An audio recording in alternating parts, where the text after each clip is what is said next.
আসসালামু আলাইকুম দর্শকবৃন্দ, আজকের খবর থেকে আমি বাইজির চিফ রিপোর্টার বলছিলাম। রাজশাহী এটা আপনার আমচত্বরের খুব কাছাকাছি এবং শালবাগানেরও কাছাকাছি।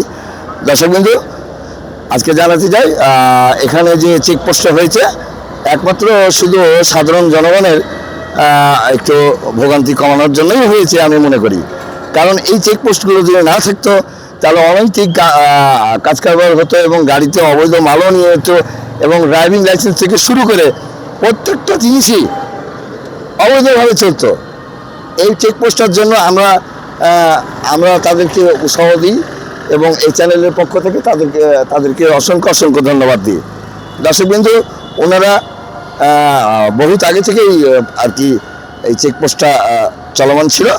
6টা পর্যন্ত ওনারা বলেছে বন্ধ হয়ে যাবে, যার কারণে আমি একটু রিকোয়েস্ট করেছি যে 2-4 মিনিট নেব আমি আপনাদের সময়।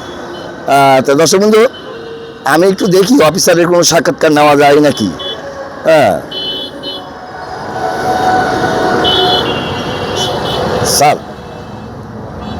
স্যার এই যে গাড়িগুলো মানে জব্দ করছেন, এগুলো কি আপনার ড্রাইভিং লাইসেন্স মানে চেক করছেন আর কি কাগজপত্র কি থাকলে সেগুলো আইনগত ব্যবস্থা নেওয়া হইতেছে। আচ্ছা আচ্ছা আচ্ছা আচ্ছা স্যার, এরকম কি আজকে কয়টা মামলা হয়েছে?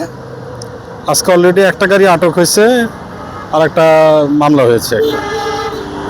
স্যার যেটা তথ্য দিল আসলে মানে এই যুগে দর্শকবৃন্দ, এই যুগে নাম্বার ছাড়া কিংবা ড্রাইভিং লাইসেন্স ছাড়া চলা যায় না। এটা শুধু এই সরকারের আমলে না, বিগত যে সরকার চলে গেছে সেই আমল থেকে শুরু এবং তারা অব্যাহত রেখেছে। এবং এই অফিসারগুলো নির্দ্বিধায় খুব কষ্ট করে এই যে হাইওয়ে রাস্তাতে দাঁড়িয়ে ওনারা যে মানুষের জনগণের উপকার করছে, এটার জন্য ওনাদেরকে আমার চ্যানেলের পক্ষ থেকে ধন্যবাদ দিয়েছি।